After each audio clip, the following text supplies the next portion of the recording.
একটা সময় চিঠির যুগ ভালো ছিল। তখন সত্যি এক অন্যরকম সময় ছিল, যেখানে মনের অনুভূতিগুলো কাগজের পাতায় করে পৌঁছে যেত প্রিয়জনের কাছে। এক একটা চিঠি যেন এক একটা গল্প, ভালোবাসা, অপেক্ষা আর উদ্গ্রীবতার প্রতিচ্ছবি। প্রতিটা শব্দে মিশে থাকতো মনের গভীর অনুভূতি, প্রতিটা অক্ষরে প্রিয় মানুষের ছোঁয়া লেগে থাকতো। এক অদ্ভুত ভালোবাসা থাকতো, যে কথা সহজে বলা যায় না, চিঠিতে তাও বলা যেত সহজেই। মানুষ তার প্রিয় মানুষকে যত্ন করে চিঠি লিখত, অন্য পাশের মানুষটা অপেক্ষা করত।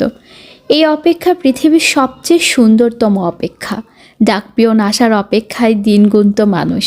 চিঠি আসা মানেই যেন এক টুকরো সুখের বার্তা, আর চিঠি পাওয়ার পর সেটাকে বারবার পড়া, চোখ বন্ধ করে কথা অনুভব করা, এ যেন এক নিঃশব্দ ভালোবাসার উৎসব। আজকের এই দ্রুতগতির প্রযুক্তির যুগে চিঠির সেই মায়াভরা দিনগুলো হারিয়ে গেছে। মেসেজ আসা আর যাওয়ার মাঝে সময়ের কোনো অপেক্ষা নেই, অনুভূতির কোনো গভীরতা নেই। কিন্তু চিঠির যুগে প্রতিটা শব্দে, প্রতিটা বাক্যে মিশে থাকতো ভালোবাসার এক অমূল্য রসায়ন, যা এখন আর পাওয়া যায় না। প্রিয়, তুমি আমাকে পুরনো দিনের মতো করে চিঠি দিও, আমাকে লিখো শব্দের ভাষায়, চিঠিতে স্পর্শ পাঠিও, তোমার যত্ন পাঠিও, আমার জন্য মনে থাকা তোমার ভালোবাসা পাঠিও। প্রতিদিন না হোক, সপ্তাহে না হোক, মাসে অন্তত একটা চিঠি দিও। চিঠিতে তুমি আমাকে ভালোবাসা পাঠিও। কেমন?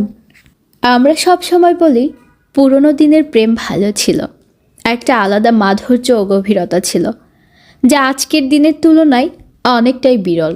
তখন প্রেম ও ভালোবাসার মানে ছিল অপেক্ষা, ছোট ছোট মুহূর্তকে আঁকড়ে ধরে বেঁচে থাকা, এক টুকরো হাসি, আর চোখে দেখা কিংবা কাগজের কোণে লেখা ভালোবাসি।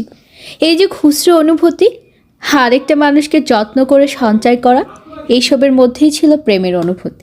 কিন্তু এখন প্রেম হয়ে গেছে একটা তাড়াহুড়ো, মেসেজ আর রিলের জগতে হারিয়ে গেছে প্রেমের স্নিগ্ধতা।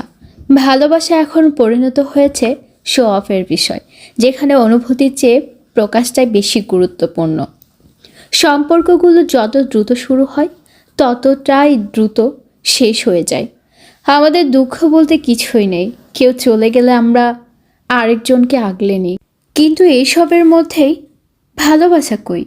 আসলে বর্তমানে আমাদের হাতে অনেক বেশি অপশন হয়ে যাচ্ছে, আমরা প্রেম ও ভালোবাসার মহত্ব উপলব্ধি করি না। অন্যদিকে পুরনো দিনের প্রেম ছিল অন্তরের গভীর থেকে উচ্চারিত এক রসধারা, ঝর্ণার মতো, যা মনের মধ্যে চিরকাল বয়ে যেত।